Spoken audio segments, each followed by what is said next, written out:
Épître aux Hébreux, chapitre 4 et le verset 15 et 16.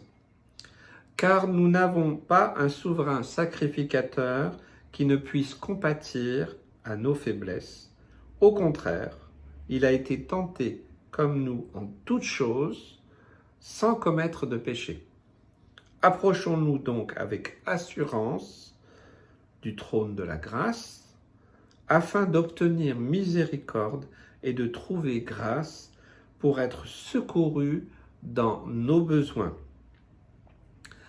Il est question de Jésus, le souverain sacrificateur, différent de l'ancienne alliance, hein.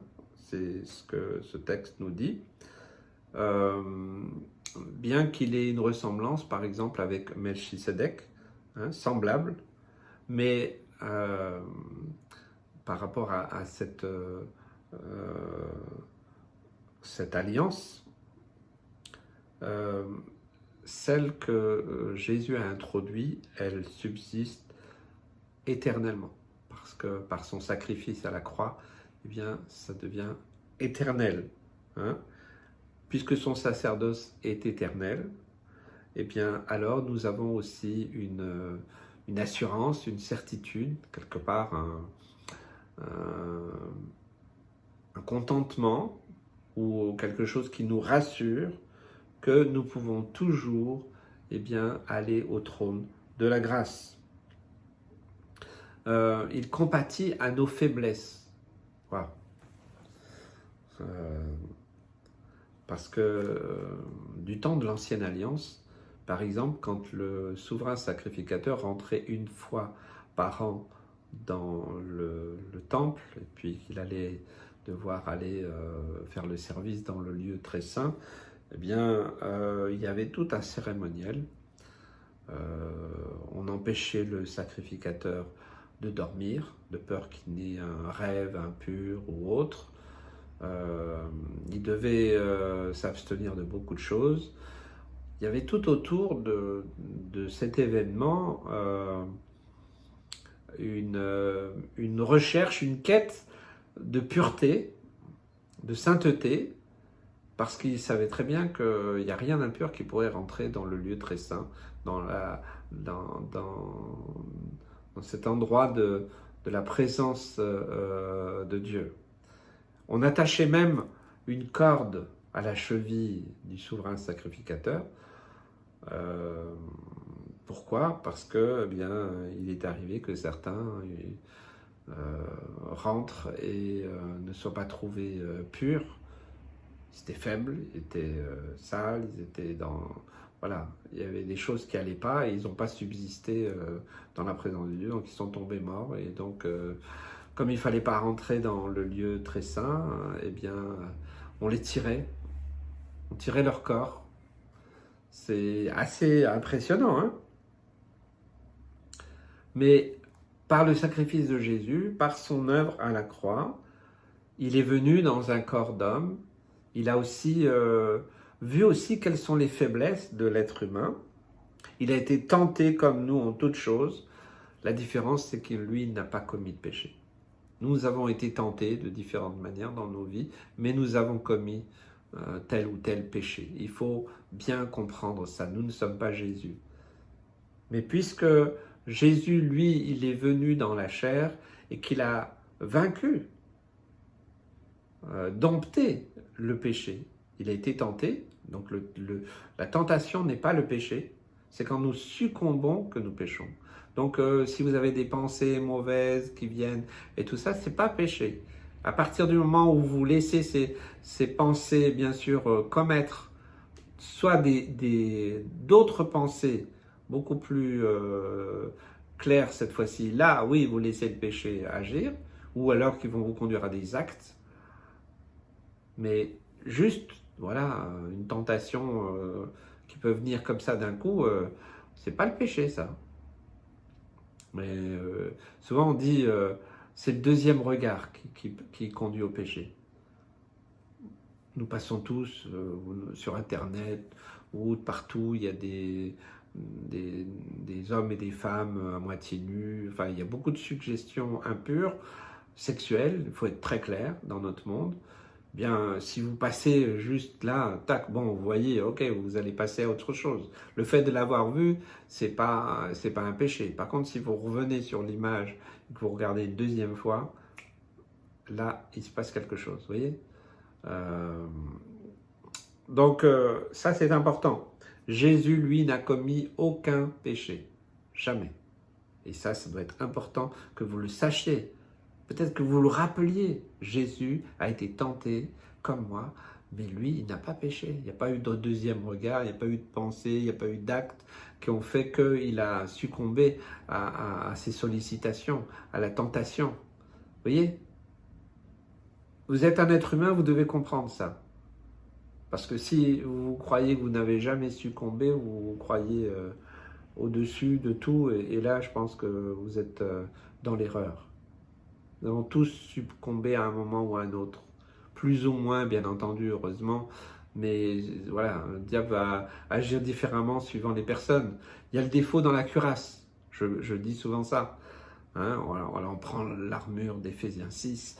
Voilà, on prie, on connaît la parole de Dieu, on a le zèle.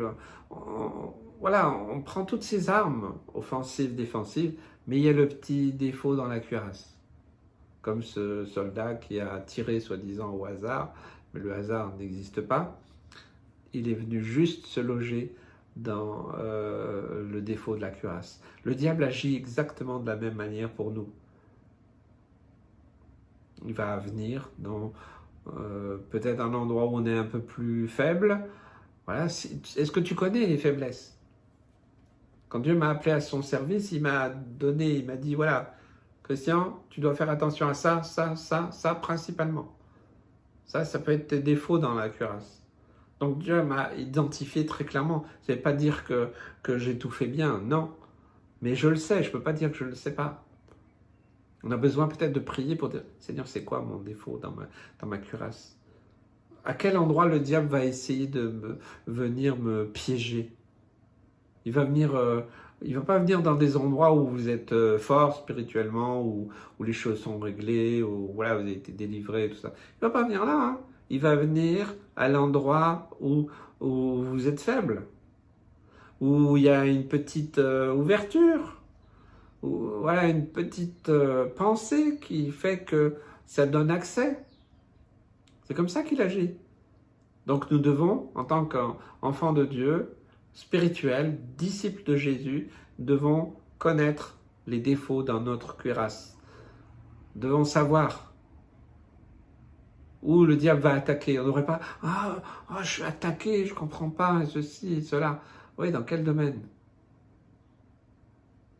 Vous savez, en tant que ministère, j'ai reçu beaucoup de personnes qui aiment le Seigneur, qui aimaient le Seigneur, et je ne dis rien par rapport à ça, mais qui luttaient vis-à-vis de la pornographie, l'impureté, beaucoup plus que vous ne pensez, des hommes et des femmes.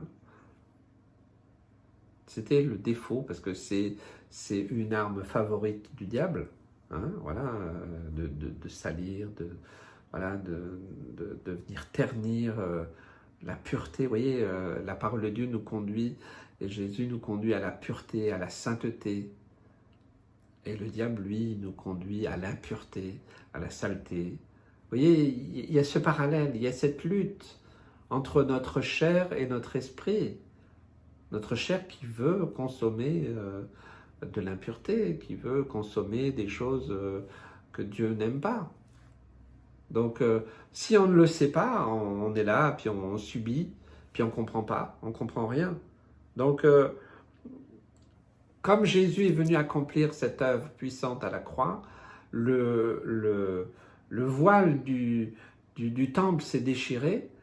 La relation que avant les souverains sacrificateurs devaient faire pour aller dans tout le cérémoniel, pour aller dans le lieu très saint, c'est fini. Maintenant, on a un accès direct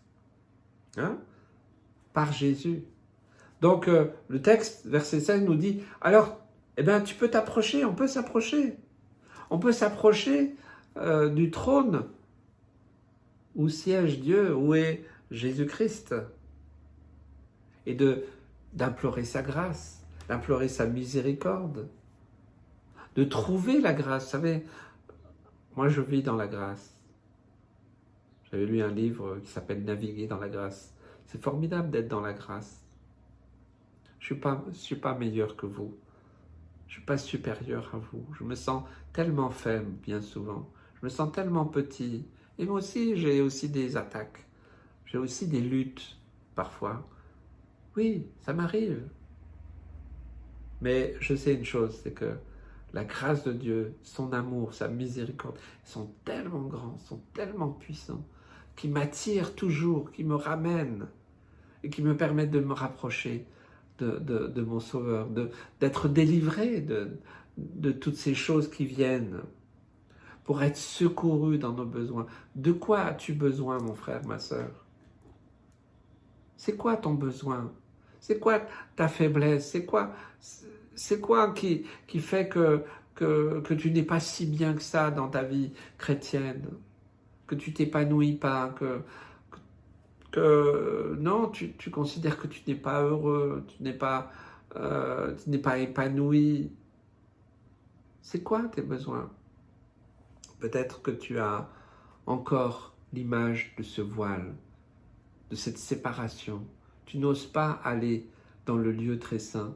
Tu n'oses pas parce que tu te sens sale, parce que tu te sens rejeté, parce que peut-être même la Bible, peut-être te renvoie quelque chose qui t'agresse. Tu dis, ben non, mais je ne suis pas à la hauteur. Vous savez, il n'y a personne qui est à la hauteur.